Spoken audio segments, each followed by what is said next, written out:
Je suis Catherine Gineste et je représente l'Admicale en région PACA. Nous nous retrouvons aujourd'hui aux Arsenaux, au restaurant Les Arsenaux, pour un déjeuner, une table ronde avec des entreprises mécènes du territoire. Admicale est une association qui existe maintenant depuis près de 40 ans, qui a été fondée par des entrepreneurs qui ont souhaité créer cette association pour faire du plaidoyer et donner l'envie aux entrepreneurs de faire du mécénat en France. Surtout. Il y a 3 sortes de mécénat. Donc, il y a d'abord le mécénat financier qui correspond à peu près à 80% du mécénat encore aujourd'hui en France.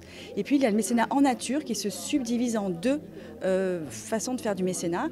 Le mécénat donc en nature qui donc je prête une camionnette, je prête du matériel. Et puis la mise à disposition de personnes qui s'appelle donc le mécénat de compétences et qui est très à la mode aujourd'hui et c'est pour ça qu'on se retrouve aujourd'hui pour en parler. Alors en fait c'est la fondation SNCF qui existe depuis 25 ans qui propose depuis de nombreuses années aux salariés du groupe d'exercer en mécénat de compétences quelques jours par an sur leur temps de travail dans des associations qui sont partenaires de la SNCF. Donc dans les domaines aider les jeunes à trouver leur voie, dans un environnement durable, de solidarité également. Ce mécénat de compétences donc, se traduit par des missions qui sont proposées par nos associations partenaires auxquelles les salariés peuvent postuler, s'inscrire avec l'accord de leur manager bien sûr pour participer à une journée de jusqu'à 10 jours dans ces associations. Ça peut être une journée de collecte pour les banques alimentaires, ça peut être aussi du mentorat.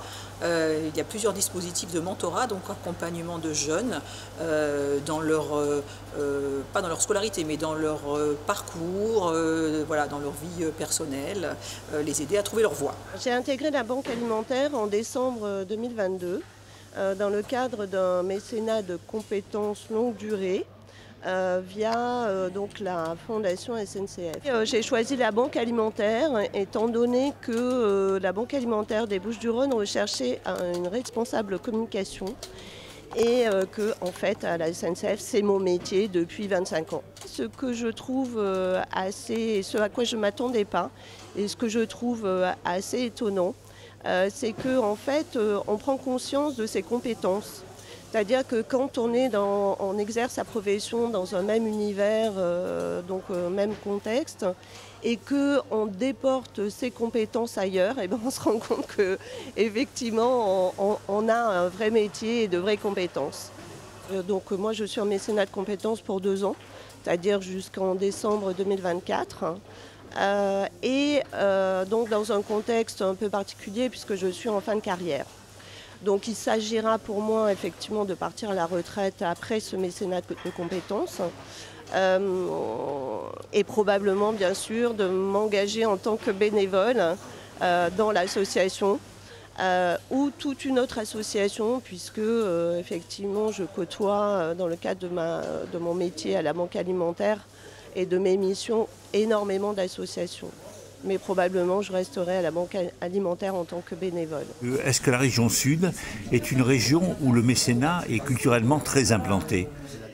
Alors, il est culturellement très implanté. Malheureusement, les chiffres, en tout cas de la DGFiP, de la Direction des Impôts, sont assez pessimistes, puisqu'on est à peu près à la moitié, en tout cas, de participation au national. On a moins de 3% d'entreprises qui font du mécénat aujourd'hui sur notre territoire en région PACA.